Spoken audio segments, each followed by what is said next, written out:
Bienvenidos a nuestro segundo tema, acuerdos comerciales internacionales.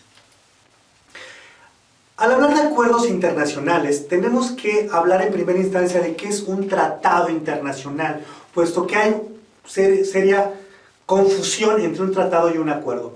En resumidas cuentas, un tratado y un acuerdo se pueden usar como sinónimos, pero un tratado internacional es el convenio regido por el derecho internacional público, celebrado por escrito entre dos o más sujetos del derecho internacional, en virtud de los cuales los signatarios se comprometen a cumplir con determinadas obligaciones. Desmenuzando un poco este concepto, el derecho internacional público es aquel que se encuentra encargado de regir o controlar las acciones de índole gubernamental.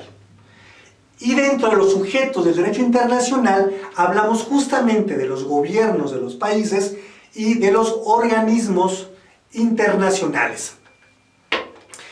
¿Y cuáles son las obligaciones que requieren cumplir justamente estos actores del derecho internacional? Estos son determinados por el tratado al cual pertenezcan. Y la clasificación de los tratados se puede hablar o clasificar por el número de partes o de integrantes que lo conforman. Estos pueden ser bilaterales, 2 agentes, y multilaterales, más de 2 agentes. Según la materia a la cual vayan a tratar dichos tratados, esos pueden ser comerciales, políticos y culturales. Y aquí, ¿cuál es el que nos interesa de manera particular? Los comerciales. Por otro lado, tenemos que también pueden clasificarse según la posibilidad de ampliar el número de partes. ¿Esto a qué se refiere? Que si es un tratado cerrado, donde únicamente los miembros que lo firmaron formarán parte del mismo durante el tiempo que dure este, o es permitido ingresar a otros, y ahí se denominan tratados abiertos. Por otro lado, tenemos que están los tratados clasificados por su duración, que puede ser determinado o indeterminado, por un tiempo establecido o por un tiempo sin establecerse. Tenemos también los tratados clasificados por su procedimiento de celebración. Estos pueden ser tratados formales, tratados en forma simplificada o sin formalidad, y tratados mixtos. Los dos primeros son los determinantes. El tratado formal es aquel en el cual se establecen de manera detallada y precisa cuáles son las obligaciones y responsabilidades de las partes firmantes. Y en el segundo, que es un tratado estructurado, diseñado de manera más concreta, donde únicamente se establecen las normas a seguir por cada una de las partes. Por lo tanto, no hay tanto protocolo o formalidad en el mismo. Y el tratado mixto es aquel en el que se conjugan los dos anteriores. Hay ciertas partes que son rígidas o formales, y hay otras que se permiten a ciertas interpretaciones por parte de los firmantes. En los tratados por contenido de las normas u obligaciones, puede ser un tratado ley o un tratado contrato. ¿Qué es un tratado ley? Que no hay modificación alguna de los estatutos establecidos en el mismo. Y el tratado contrato es aquel que se emplea para firmar o pactar algunos acuerdos que posteriormente pueden ser modificados si las partes así los acuerdan. Tenemos por último los tratados caracterizados por las partes que los firman. Pueden ser tratados entre estados y organizaciones internacionales, y tratado entre meras organizaciones internacionales. Aquí podemos hablar de un tratado de libre comercio, el tratado entre estados, un tratado entre un país y una entidad internacional, que puede ser la Organización Mundial del Comercio o la ONU, y el tratado entre organizaciones, que puede ser entre la ONU y entre la Organización Mundial del Comercio. Y ya de manera más específica podremos hablar que un tratado es un pacto comercial económico entre dos o más países, con el objetivo de armonizar intereses en materia de comercio e incrementar los intercambios entre las partes firmantes, pretendiendo con ello una integración económica. Como podemos ver, dentro del concepto de acuerdo comercial o tratado de libre comercio se involucran dos o más de los tipos de tratado que antes mencionamos, que puede ser cerrado, puede ser abierto, puede ser entre estados, puede ser entre entidades, de igual manera puede ser un tratado ley o un tratado contrato. ¿Cuáles son los beneficios de los tratados o acuerdos de libre comercio? El primero de ellos es mejorar la producción nacional. ¿Cómo?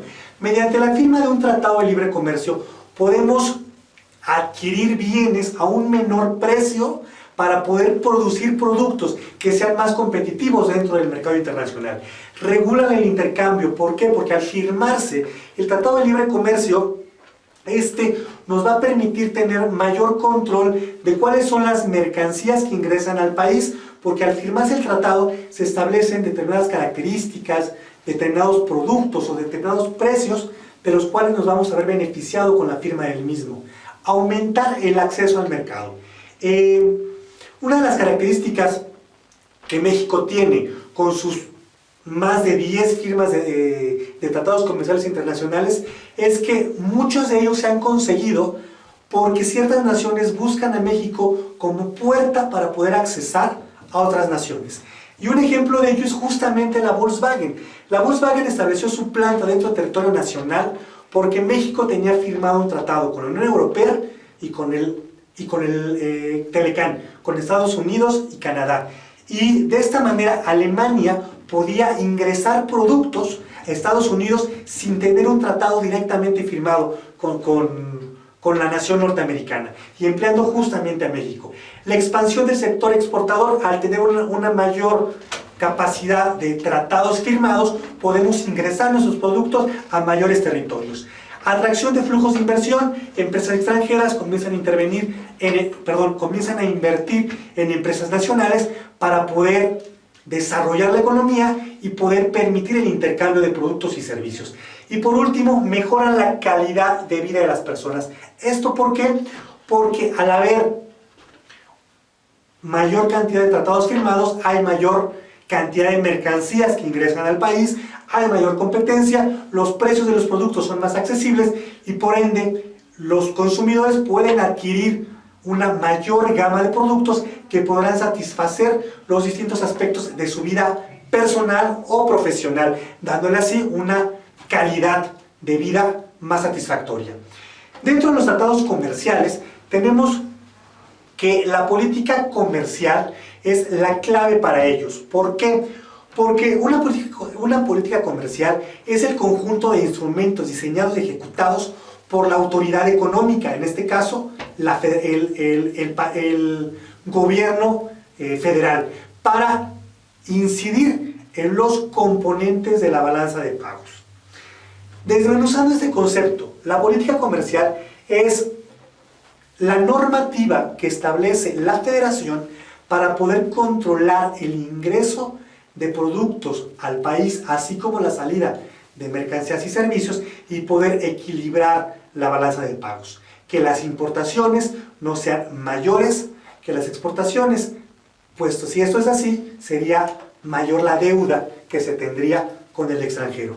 ¿Y cuáles son los instrumentos de política internacional? Estos pueden ser arancelarios o no arancelarios. Y la política comercial se puede también definir como barreras al comercio exterior.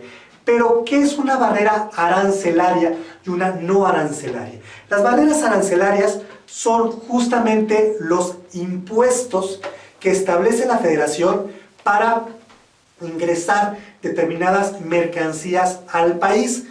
Si tú importas ganado, el ganado tendrá cierto valor, cierto porcentaje sobre el valor del producto de impuesto que tendrá que pagarse al Estado. ¿Y cuáles son las barreras no arancelarias? Todas aquellas que no tienen que ver con un impuesto determinado, pero sí por las características que tiene el producto. ¿Cuáles serían estas características? Que cumpla cierta normativa, que tengan determinados permisos, que sean fabricados con X o Y insumos, o bien que sean procedentes de determinados países. Esas son las barreras no arancelarias. Y justamente ambas permiten controlar el ingreso que se tiene de la mercancía a territorio nacional. Y para poder permitir un mayor crecimiento económico y una mayor cantidad de exportaciones de nuestras empresas al extranjero, se crearon los programas de fomento y financiamiento al comercio internacional, los cuales están orientados principalmente a promover la productividad y la calidad de los procesos que elevan la competitividad de nuestras empresas. Y dichos programas pueden ser, como ya lo hemos mencionado en la clase, en el video de presentación, el IMEX, el PITEX, el ARTEX, que justamente están enfocados a determinados sectores para permitirles una mayor capacidad de producción, disminuir sus precios de venta final y por ende ser más competitivos en el mercado exterior. Bueno, pues es todo por este tema. Nos vemos para el siguiente, chicos.